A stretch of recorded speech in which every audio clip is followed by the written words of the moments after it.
Everyone, welcome back to my channel Python Spark. मैं हूं राधा वत्स और आज हम कर रहे हैं क्वेश्चन आंसर सीरीज़ और डेटा फ्रेम के, जो कि आपका सीबीएसई का सैम्पल पेपर है उसमें आए हुए हैं। क्योंकि ये काफ़ी बच्चों ने रिक्वेस्ट किया है कि ma'am please sample paper discuss कर दो, तो मैं सैम्पल पेपर ही डिस्कस कर रही हूँ। ठीक है, अब सैम्पल पेपर डिस्कस करने से पहले देखो, मैं पांडास की प्लेलिस्ट आपको दिखा रही हूँ, क्योंकि काफ़ी बच्चे बोलते हैं ma'am we are not getting this है।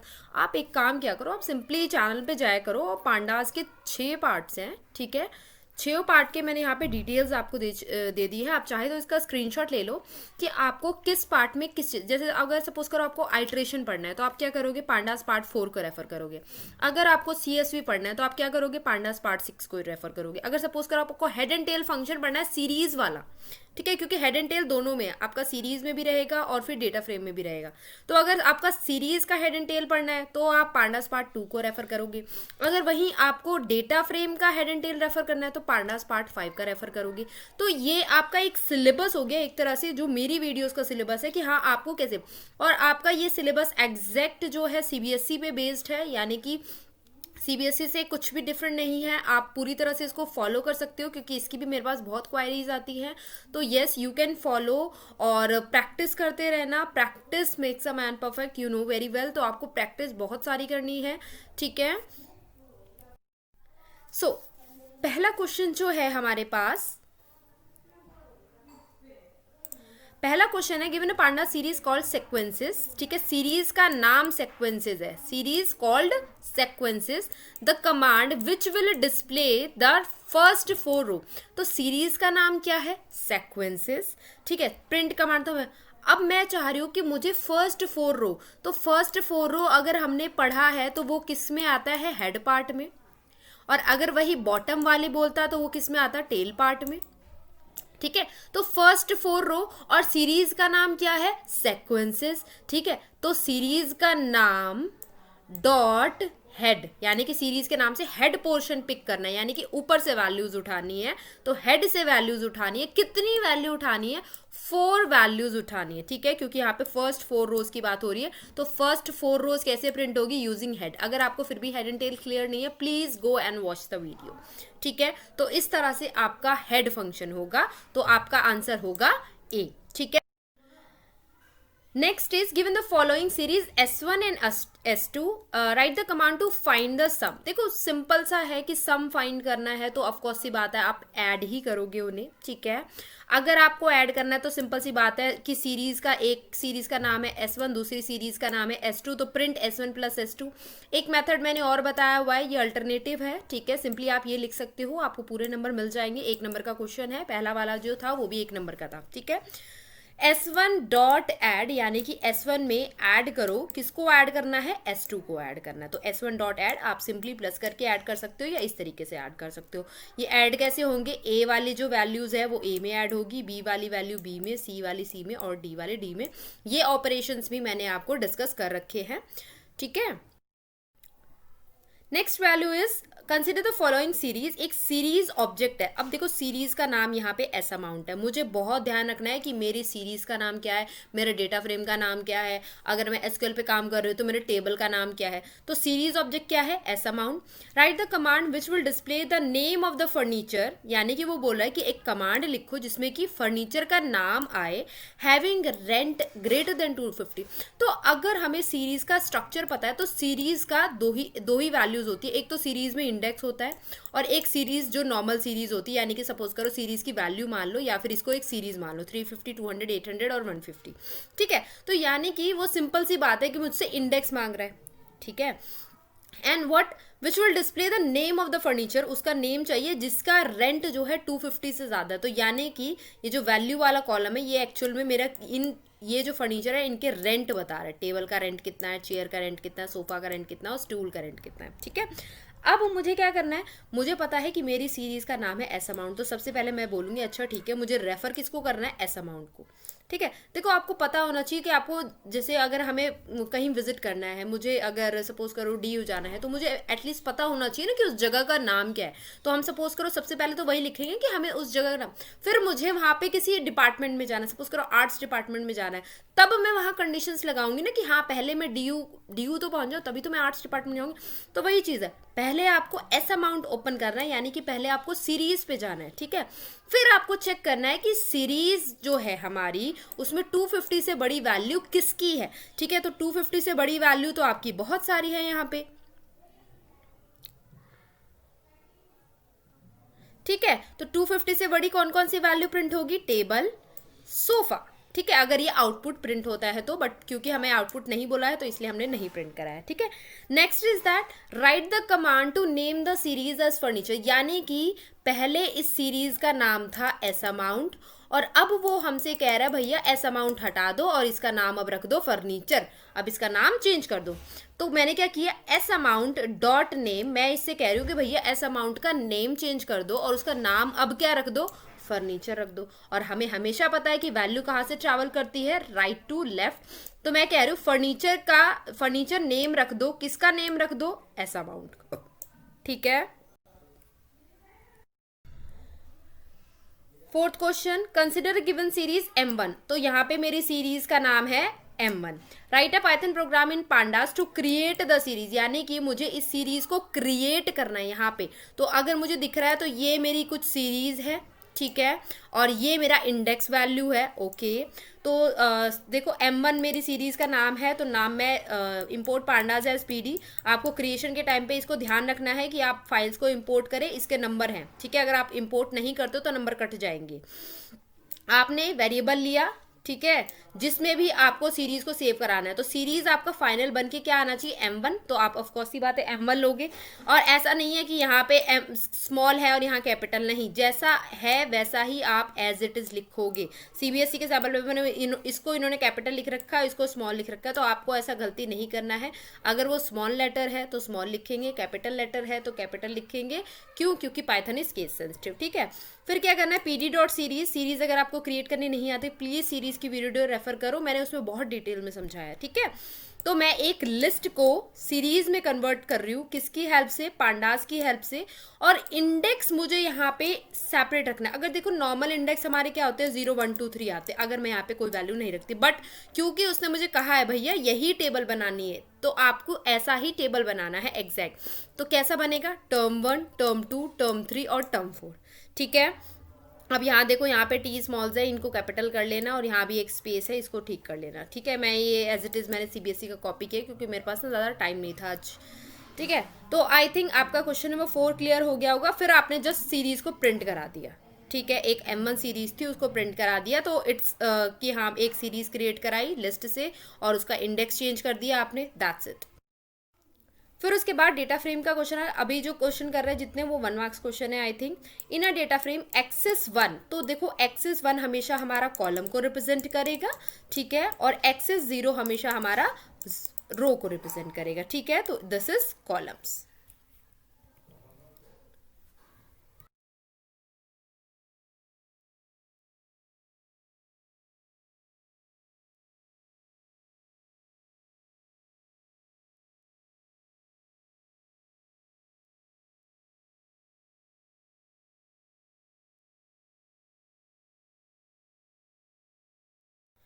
इन pandas the function use to check for null value in a data frame, यानी कि अगर मुझे चेक करना है कि क्या वैल्यू नल है, तो इज नल है क्या, नल है क्या, तो इज नल जो आपका एक फंक्शन है, देखो फंक्शन का पहचान क्या है, हमारे राउंड ब्रैकेट्स हमारे फंक्शन की पहचान है। ठीक है, तो अगर आपने फंक्शन की पहचान देखनी है तो आप क्या चेक करेंगे, आप राउंड ब्रैकेट चेक करेंगे। ठीक है, तो is null is a function जो कि चेक करेगा क्या ये वैल्यू नल है। अच्छा ठीक है, मेरे डेटा फ्रेम में कोई वैल्यू नल है।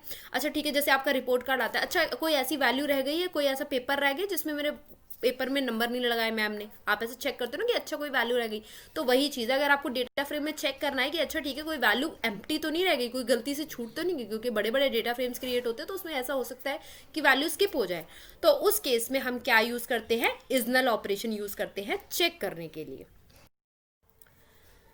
Next is consider the following data frame, मैंने यहाँ मेंशन कर रखा है, देखो क्वेश्चन 7, 6 ये सारे मैंने यहाँ पे किए क्योंकि 10 क्वेश्चन ही हैं, ठीक है, सीरीज और डेटा फ्रेम से, और मैंने टॉपिक लिख दिया है स्टार्टिंग में कि सीरीज से है या डेटा फ्रेम से है, ठीक है।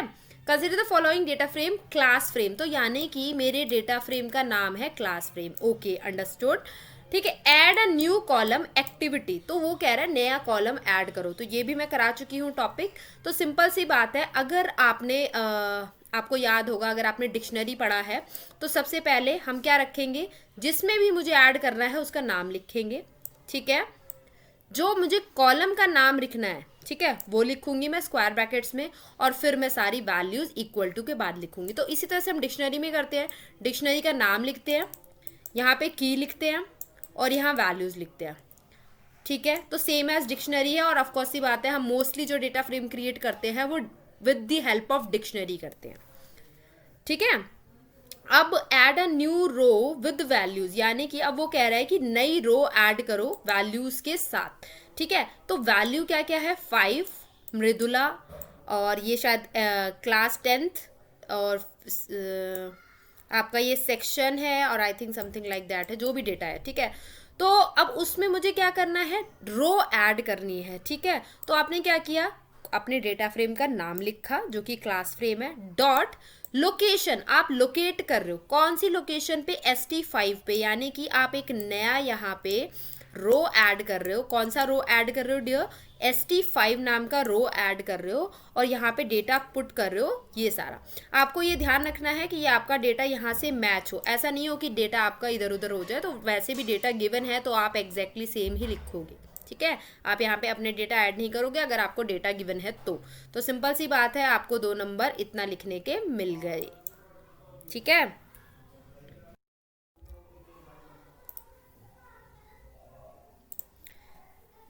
सो क्वेश्चन नंबर 8 देख लेते हैं, 2 ऑब्जेक्ट्स है हमारे पास x एंड y, x एक लिस्ट है बट y एक सीरीज है, दोनों के पास एक ही जैसी वैल्यू, यानी कि दोनों के पास x भी जो है वो हमारा 20, 40, 90, 100 है, ठीक है, जो कि एक लिस्ट है, ठीक है, x मेरी एक लिस्ट है, और y में भी सेम वैल्यूज है बट y मेरी सीरीज है, ठीक है।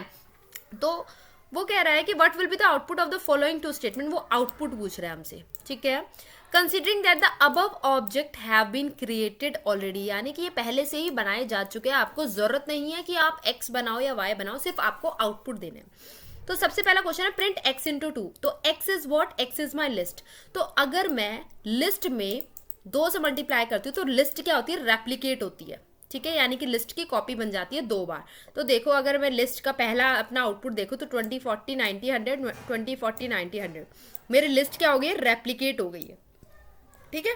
बट वहीं अगर मैं सीरीज की बात करूं, y is my series having same values 20, 40, 90, 110, ठीक है, मैं इसको प्रिंट कराऊंगी तो क्या प्रिंट हो रहा है, 0, 1, 2, 3, 40, 80, 180 और 220, यानी कि मेरी हर वैल्यू को 2 से मल्टीप्लाई, 20 इंटू 2, 40, 40 इंटू 2, 80, 90 इंटू 2, 180, ठीक है, और 110 into 2 that is 220।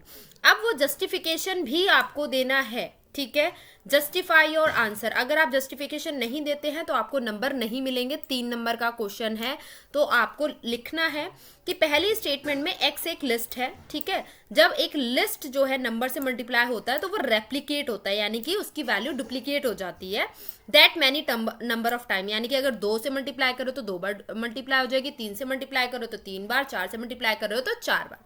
The second y represents a series, जबकि y किसको रिप्रेजेंट कर रहा है, एक सीरीज को, जब एक सीरीज मल्टीप्लाई होती है किसी भी एक वैल्यू से, ठीक है, तो each element of the series is multiply by that number, यानी कि उससे मल्टीप्लाई हो जाएगा, उस नंबर से रेप्लीकेट नहीं होगा, मल्टीप्लाई हो जाएगा। तो इसीलिए ये 2 डिफरेंट वैल्यूज है आपकी, 2 डिफरेंट आउटपुट है, और ये आपका जस्टिफिकेशन है जो आपको लिखना बहुत जरूरी है, आप अपनी लैंग्वेज में लिख सकते हो but it should be clear, ठीक है, इट्स नॉट मैंडेटरी कि आप इसको कॉपी करो या ऐसा कुछ है, आप यहाँ पे अपनी लैंग्वेज में क्लियर लिख सकते हो, लेकिन वो okay, so now we have a 5 marks question देख लेते हैं. Write a program in Python pandas to create following data frame, यानी कि ये डेटा फ्रेम बनाना है. बैट्समैन, यानी कि डेटा फ्रेम का नाम बैट्समैन है, ठीक है. फ्रॉम अ डिक्शनरी, और डेटा फ्रेम बनाना किससे है, एक डिक्शनरी को यूज करके बनाना है. और डेटा फ्रेम बनाने के बाद it's saying perform the following operation, यानी कि ये सब भी करना है. तो पहले हम डेटा फ्रेम बना लेते हैं, फिर इन तीनों पॉइंट्स को देखेंगे. तो डेटा फ्रेम बनाने के लिए सबसे पहले पांडास को इंपोर्ट करना बहुत जरूरी है, ठीक है. फिर जैसे कि मैंने आपको समझाया, आप सारे कॉलम नेम देखो, ठीक है. तो आपको कॉलम नेम जैसे भी दिख रहे हैं, आप सारे कॉलम नेम नोट डाउन कर लो. B name, B number, name, score 1, score 2, ठीक है. कॉलम्स यूज कर लो. क्यों? क्योंकि हमें पता है डिक्शनरी में पेयर्स होते हैं की एंड वैल्यू के, और की और वैल्यू सेपरेटेड बाय कॉलम्स, ठीक है. की और वैल्यू हमारे कॉलम से सेपरेटेड होते हैं. सारी वैल्यूज आपकी किस में आएंगी, लिस्ट में आएंगी. आप न्यू लाइन में लिख लेना, क्योंकि ऐसा थोड़ा सा फॉर्मेटिंग अच्छी होती है एंड मतलब रिप्रेजेंटेशन आपकी अच्छी हो जाएगी. फिर जैसे ही आपकी डिक्शनरी, ये आपका डिक्शनरी का क्रिएशन है. अगर आपको डिक्शनरी बनाने नहीं आती है तो प्लीज़ डिक्शनरी की वीडियो रेफर करो, ठीक है. और डेटा फ्रेम की रेफर कर लोगे तो उसमें भी मैंने क्लियरली डिस्कस किया है. अब बैट्समैन, देखो D1 तो मेरा डिक्शनरी का नाम है, मैं D1 को डेटा फ्रेम में कन्वर्ट कर रही हूँ पांडास का यूज करके, और उसको सेव करा रही हूँ बैट्समैन नाम के वेरिएबल में. तो अब मेरा जो फाइनल डेटा फ्रेम क्रिएट हुआ दैट इज बैट्समैन, ठीक है. अब मैं कह रही हूँ कि ठीक है, इतना मैंने काम कर दिया जो अब तक मैंने पढ़ा था वो. अब वो बोल रहा है add both scores of a batsman and assign to column total, यानी कि एक नया कॉलम इसमें बना दो टोटल, जिसमें कि दोनों जो हमारे बैट्समैन है उनके दोनों नंबर ऐड होके शो हो. जैसे 90 + 80 कितना हो जाएगा हमारा, 170, ठीक है. तो इस तरह से सारे कॉलम्स एक टोटल कॉलम में शो हो. तो क्या करोगे, बैट्समैन एक नया कॉलम आपने बनाया, कॉलम का नाम रखा टोटल. उसमें किस चीज की वैल्यू डालनी है, batsman score 1 plus batsman score 2. अब बैट्समैन क्या है, बैट्समैन आपका डेटा फ्रेम है. तो हम ये बोल रहे हैं कि जो टोटल जो कॉलम है वो कहाँ पे ऐड कर दो, बैट्समैन के जो डेटा फ्रेम में, ठीक है. और किसको यूज करके, बैट्समैन के स्कोर 1 और बैट्समैन के स्कोर 2 कॉलम को, और क्या करके उन दोनों कॉलम्स को ऐड करके कहाँ पे वैल्यू रखनी है, टोटल नाम के वेरिएबल में, ठीक है. And total is a variable, but अब वो फाइनली क्या बन गया है, बैट्समैन में एक नया कॉलम बन गया, ठीक है. Next question, highest score in both, ठीक है. हाईएस्ट स्कोर पूछ रहा है, तो प्रिंट मैक्सिमम स्टोर, जो हमने सीख रखा है कि इन्वर्टेड कॉमा में जो भी होता है दैट इज अ स्टैचू, यानी कि वो एज इट इज प्रिंट होगा. तो ये हमारे कोड को बिल्कुल अफेक्ट नहीं कर रहा है. मैक्स बैट्समैन स्कोर 1, मैं कह रही हूँ मैक्स चाहिए. किसका मैक्स चाहिए, बैट्समैन यानी कि डेटा फ्रेम का. लेकिन उस डेटा फ्रेम में भी मुझे स्कोर 1 जो कॉलम है उसका मैक्सिमम वैल्यू चाहिए. ये सारे पॉइंट्स अगर डियर आपको नहीं क्लियर है ना, आप प्लीज़ वीडियो को रेफर करो डेटा फ्रेम की, क्योंकि मैं इनको डिस्कस करने लगूंगी तो वीडियो बहुत ज़्यादा लंबी हो जाएगी, ठीक है. फिर what I am saying, max value put करो. किसकी मैक्स वैल्यू लेनी है, बैट्समैन नाम के डेटा फ्रेम की. इसका नाम है बैट्समैन, ठीक है. जैसे हम नॉर्मली डीएफ देखो, अभी भी सीबीएसई का अगर सैम्पल पेपर उठा के देखोगे उसमें डीएफ लिख रखा है, बट उसने यहाँ पे नाम खुद दिया है बैट्समैन, तो हम उसको करेक्ट ही लिखेंगे, हम डीएफ नहीं लेंगे. मैक्स बैट्समैन क्या, स्कोर 2 किसका, तो अब ये दोनों रिटर्न करेगा. स्कोर 1 में कौन सी मैक्सिमम वैल्यू है, स्कोर 2 में कौन सी मैक्सिमम वैल्यू है. Last is display the data frame, data frame को डिस्प्ले करना है. प्रिंट बैट्समैन, यानी कि जैसे हम लिखते थे ना प्रिंट डीएफ, तो नाउ वी हैव क्वेश्चन 10. उस पर हमने एक डेटा फ्रेम लिया है, डीएफ डेटा फ्रेम है, ठीक है. डेटा फ्रेम का नाम डीएफ है. आंसर एनी 4 क्वेश्चन, यानी कि 4 क्वेश्चन के आंसर देने हैं आपको. उस तरह से कुछ आपका डेटा फ्रेम है. अगर आप इस डेटा फ्रेम को देखो तो ये रोल नंबर एक कॉलम, नेम दूसरा कॉलम, UT1 ये आपका थोड़ा सा मैंने उसी का फिगर लिया, ये इसको रिप्रेजेंट कर रहा है, ये इसको रिप्रेजेंट कर रहा है, ये इसको रिप्रेजेंट कर रहा है, और ये इसको रिप्रेजेंट कर रहा है. तो आपको ये ध्यान रखना है कि ये कॉलम्स कैसे आपको सेट करना है, क्योंकि वहाँ पे भी ऐसे ही हो सकते हैं, ठीक है. तो आपको ये गलतियाँ नहीं करनी है. आपको ऐसा एज्यूम नहीं करना है कि ये UT3 है और ये UT4 है, ऐसा कुछ एज्यूम नहीं करना है.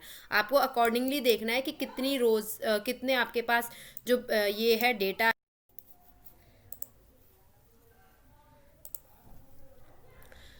Okay, write down the command that will give the following output, यानी कि वो कह रहा है कि कौन सी ऐसी कमांड है जो आउटपुट देगी। तो मुझे कुछ, अगर मैं अपने ऑप्शंस देखूँ तो मुझे मैक्स जैसा कुछ दिख रहा है, और अगर मैं इनपुट में आउटपुट में भी देखूँ तो 6 जो है वो मेरी सबसे मैक्सिमम वैल्यू लग रही है। UT1 में देखूँ तो 24 सबसे ज़्यादा नंबर है, तो यानी कि मुझे मैक्सिमम, ऑलमोस्ट में मैक्सिमम। तो देखो मैक्स का अगर मैं देखूँ तो max is a function, function का मतलब है तो राउंड ब्रैकेट होने चाहिए। ए में कोई राउंड ब्रैकेट नहीं है तो ऑटोमेटिकली गलत, डी में कोई राउंड ब्रैकेट नहीं है ऑटोमेटिकली गलत, ठीक है। सी तो गलत है ही, तो हमारा आंसर क्या आया, बी, ठीक है। नेक्स्ट क्वेश्चन है कि टीचर जो है वो जानना चाहती है marks scored by student with roll number 4, यानी कि टीचर को मार्क्स पता करने बच्चे के जिसका रोल नंबर है 4। Help her to identify the correct set of statement और स्टेटमेंट्स, यानी कि एक स्टेटमेंट भी हो सकती है, दो स्टेटमेंट भी हो सकती है। तो अगर यहाँ 4 ऑप्शन, तो आप ये मान के नहीं चलोगे कि 4 में से एक सेलेक्ट किया बस नंबर मिल गए, नहीं, ठीक है। एक भी हो सकते हैं, दो भी हो सकती है। फ्रॉम द गिवन ऑप्शन, तो कौन कौन से ऑप्शन से देख लेते हैं। एक DF1 है, DF roll number equal to 4। देखो सिंगल इक्वल टू तो पहले ही गलत हो गया, क्योंकि single equal to value assign करता है, डबल इक्वल टू वैल्यू को चेक करता है, और सिंगल इक्वल टू वैल्यू को असाइन करता है, ठीक है। फिर उसके बाद ये तो चलो हमारा ऑटोमेटिकली गलत हो गया। DF1 हर जगह हमारा एक कोई भी एक वेरिएबल का नाम है जो कि फाइनली मेरी इस वैल्यू को स्टोर कर रहा है, तो हाँ ये ठीक है, सब जगह मेरे वेरिएबल के नाम ठीक है। फिर सब जगह मेरे डेटा फ्रेम के नाम ठीक है, DF DF DF, ओके ये भी ठीक है। फिर अगली चीज अब मुझे क्या चेक करनी है कि roll number is equal to 4। तो DF में वो क्या चेक कर रहा है, DF का रोल नंबर चेक कर रहा है, क्या DF नाम के डेटा फ्रेम में DF नाम के डेटा फ्रेम में उसी का रोल नंबर चेक कर रहा है, ठीक है, कि क्या वो 4 के इक्वल टू है, ठीक है। तो यस, ये तो बिल्कुल सही है कमांड, ठीक है। अब बात आती है कि यहाँ पे जैसे आप अगर यहाँ देखोगे कि यहाँ पे जो प्रिंट जो DF है, ये DF1, ये DF, ये roll number is equal to 4।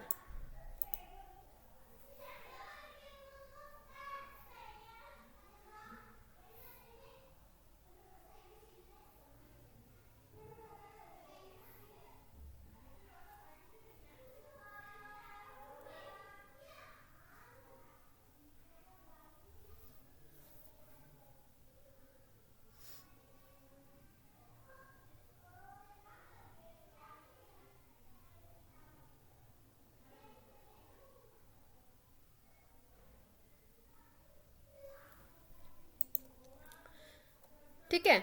अब नेक्स्ट में यहाँ देखो कि यहाँ इसमें और ये मुझे एग्जैक्ट सेम दिख रहा है, बट यहाँ पे DF को तो रेफर कर रहा है, but next is which of the following statement will give exact number of values in each column of the data frame, यानी कि एग्जैक्ट नंबर ऑफ वैल्यूज, यानी कि वो पूछ रहा है कि काउंट स्टेटमेंट कौन सी सही है।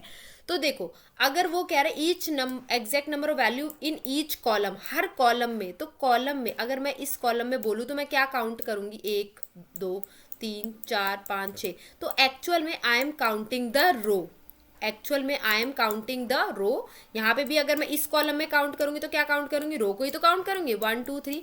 तो रो का एक्सिस क्या होता है, अभी हमने देखा था कि कॉलम का एक्सिस होता है 1, तो रो का एक्सिस कैसा होता है, 0, ठीक है। अब देखो काउंट हमारा है एक फंक्शन, ठीक है, काउंट हमारा एक फंक्शन।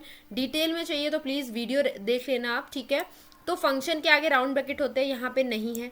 एक्सिस इंडेक्स जैसा कुछ नहीं होता है, ठीक है। प्रिंट DF काउंट, बिल्कुल ठीक है, काउंट एक हमारा फंक्शन है, फंक्शन के आगे राउंड ब्रैकेट्स लगे, बिल्कुल ठीक है। प्रिंट DF काउंट, ठीक है, तो ये भी बिल्कुल ठीक है, क्योंकि 0 यानी कि रो को काउंट करना है, तो ये ठीक है। तो इसीलिए हमारा A सही है, both 1 and 2।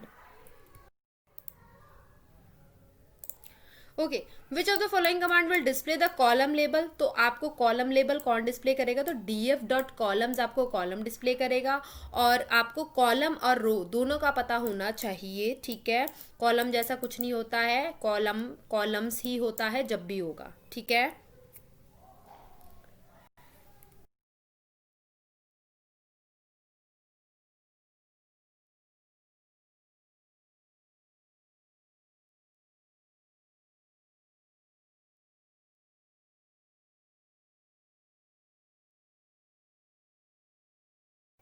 Okay, miss Sharma the class teacher wants to add new column, ठीक है, नया कॉलम ऐड करना है। The score of grade with values, ये आपके कॉलम के वैल्यूज है, ठीक है, यानी कि कॉलम में आपको ये डेटा ऐड करना है।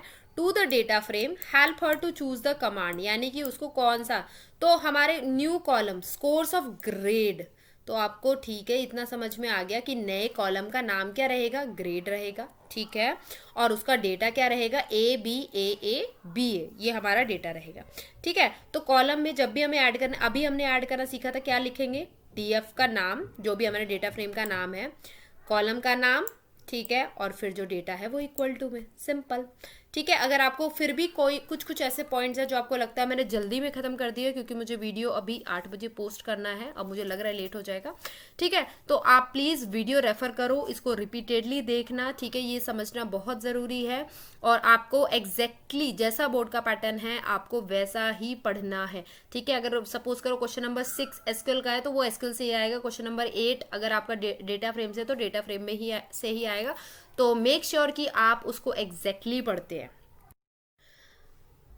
Thanks for watching guys, I hope you like the video, ठीक है, मेहनत भी मेरी काफ़ी लग गई है, so make sure to like share and subscribe, और खूब सारा शेयर करो, ठीक है, ताकि मैं नेक्स्ट वीडियो बनाऊँ। मैं नेक्स्ट वीडियो भी आपकी ये बना दूंगी जिसमें कि मैं कुछ और क्वेश्चंस डिस्कस कर दूंगी, so that it might help you in your pre board exams and all.